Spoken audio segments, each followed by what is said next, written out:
Mga kabayan, hindi nagpatinag si Batangas Representative Leandro Libiste sa pananakot sa kanya at sa plano ng kapwa niya mga mambabatas na sampahan siya ng ethics complaint dahil sa di umano ay sa pilitang pagkuha niya ng mga files o dokumento kay yumaong DPWH Yusek Cabral.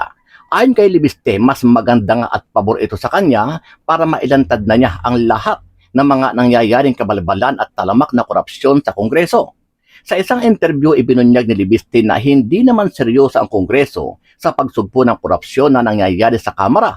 Ang gusto lang nilang gawin at palabasin ay ikontrol ang investigasyon sa maanumalyang issue sa flood control dahil lahat ng mga congressman ay nakikinabang dito.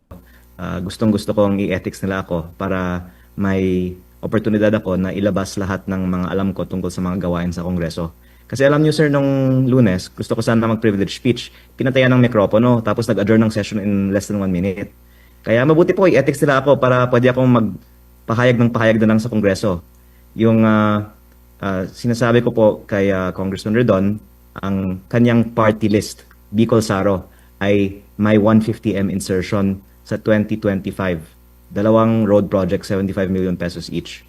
Meron din po insertion sa 2026 kasi kaming lahat ay hiningan ng submission ng at least 150, yung mga party list nga po, 160M per party list. At mukhang pag pinapahayag ko ang mga ito, maraming mga nagagalit na nabubulgar ang kanilang pinagkikitaan. Kaugnay naman sa kontrobersyal na Cabral files, ipinaliwanag ni Libiste kung bakit gustong-gusto niyang kuhanin ang mga dokumento kay dating Yusek Catalina Cabral bago pa ito umalis sa DPWH. Aniya, noon pa man ay napansin na niya na posibleng magkaroon ng cover-up o manipulahin ang mga files na hawak ni Cabral kung saan ay nasa listahan umano nito ang mga pangalan ng mga mababatas at iba pang matataas na opisyal ng gobyerno na tumatanggap ng milyon-milyong piso mula sa budget insertion. Pero hindi lang pala pagre-resign ang nangyari kay Cabral, kundi ang tuluyan na siyang nawala sa mundo. At bago pa man nangyari yon ay nakuha na ni Libiste ang naturang dokumento. Pinapakita nila na ayaw nila talagang sugpuin ng korupsyon. Gusto lang nilang i-control ang investigation.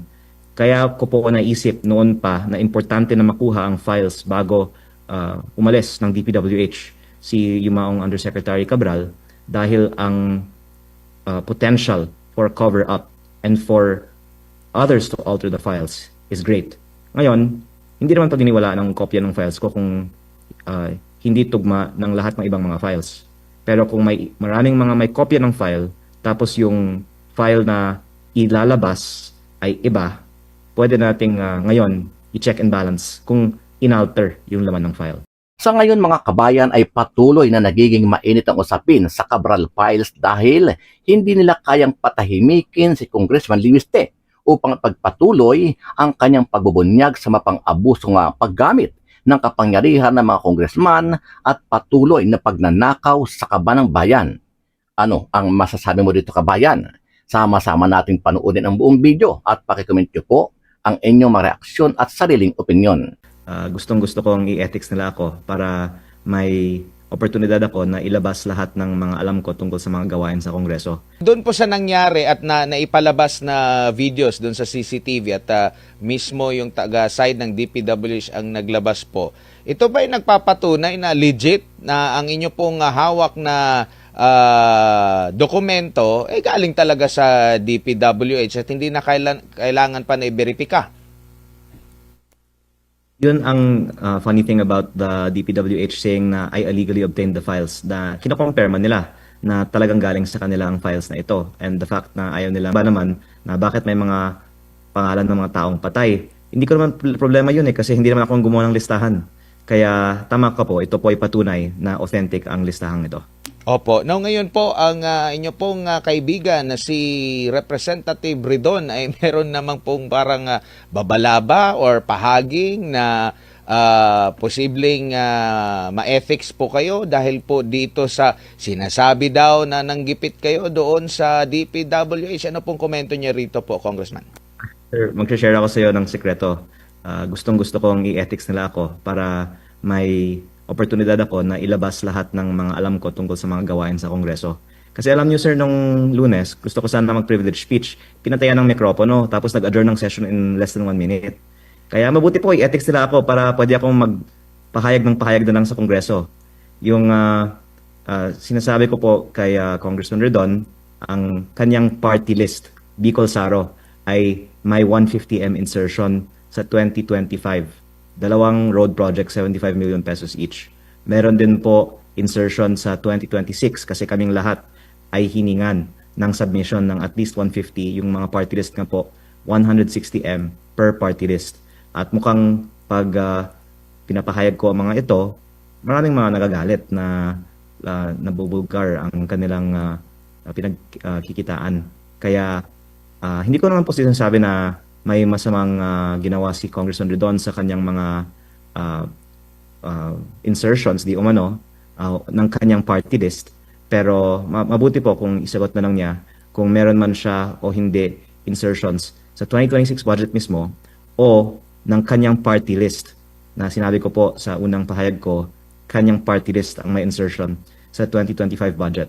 Ngayon, tungkol sa kanyang sinabi na i-ethics niya ako dahil sa illegally obtaining the file, parang nakakatawa talaga para sa karamihan ng mga Pilipino na kahit na sinasabi ng iba na ang priority natin ay sugpuin ang corruption, ang preoccupation naman ng iba in the last few days ay ang dami pong mga opisyal na nagpahayag na ang files ko ay hindi dapat maging ebidensya sa korte, so on and so forth.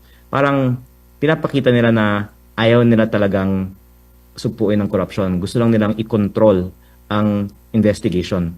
Kaya ko po naisip noon pa na importante na makuha ang files bago umalis ng DPWH si Yumaong Undersecretary Cabral dahil ang potential for cover-up and for others to alter the files is great. Ngayon, hindi naman paniniwalaan ng kopya ng files ko kung hindi tugma ng lahat ng ibang mga files. Pero kung maraming mga may kopya ng file, tapos yung file na ilalabas ay iba, pwede nating ngayon i-check and balance kung inalter yung laman ng file. Kaya ang sagot ko sa inyong tanong ay wag tayo magpa-divert ng attention sa tunay na question ng laman ng file. Actually, nung November ko pa ito binabanggit sa media, maybe sa inyong show din. At baka nung binabanggit ko kasi ang pangalan ni Yusek Cabral nung Nobyembre, hindi pa siya masyadong kilala. Pero sinasabi ko na noon na siya ang may pinakamaraming alam tungkol sa DPWH budget at meron akong mga nakuhang mga dokumento mula sa kanya na yun nga ang naging basihan ko na sinabi ko na ang isa sa aking mga kasamahan sa Kongreso, si Congressman Edwin Garjola, ay nag-pre-order di umano ng mahigit 20 billion pesos ng mga proyekto na napunta sa mga kumpanyang konektado sa kanya. Marami po kasi mga nakasulat na mga listahan ng mga project proponents si dating Yusek Cabral. Nakuha ko po ang mga files na ito in September with the approval of Sec. Vince Dizon. At ang solusyon naman ay hindi kailangan ni Yusek mismo authenticate ang files na to kasi umalis naman na siya sa DPWH noong September.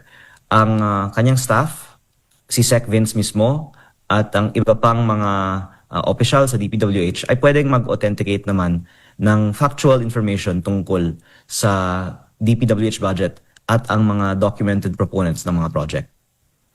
Kung hingi lang po kami ng reaction niyo po. No? Sinabi po ni Public Works Secretary Vince Dizon sa isang panayam, no? Sa isang media outlet na ito po yung sinabi niya, for the record, wala akong ino-authenticate na dokumento na hawak ni Kong dahil wala akong or rather, hindi ko nakikita kung anong sinasabing yung dokumento. Ito po yung mga dokumento na nirelease niyo po, no? Regarding sa insertions.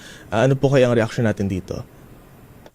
Ang balita ko po nasa abroad kasi for holidays si Sec. Vince, kaya siguro hindi pa niya nakita. Pero nasa Facebook naman po. Kaya actually, funny that you mentioned that kasi hindi ko din alam bakit hindi pa nila na-authenticate kung ilang araw na ko din po na-post yung mismong mga dokumento sa Facebook. At sa katunayan po, noong September pa, nag-uusap kami ni Sec. Vince tungkol sa paglalabas nito. At naniniwala ako na gusto niya personally na ilabas ito. Pero ako din, actually, gusto ko pero hinayaan ko muna siya. Tapos noong Oktubre at Nobyembre, gusto ko sana magbigay ng privilege speech sa House para ilabas ito.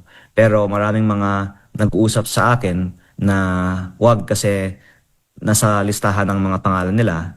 At baka yung mga taong ito ay kumakausap din kay Secretary Vince na wag i-compirma ang listahang ito. Kasi napakabigat talaga na makasama sa mga listahan ng mga project insertions nowadays. Pero gusto ko pong bigyan linaw, kahit na ikaw ay may insertion, hindi ibig sabihin ikaw ay ng-komisyon. Pero kung ayaw ilabas ang mga listahang ito, kung itatago ang mga proponents ng mga proyekto, yan pa ang mas pagsususpetsahan sa tingin ko ng iba nating mga kababayan na baka kaya natin itinatago ang mga insertions natin dahil baka nga ang iba sa atin ay ng omission sa mga proyekto.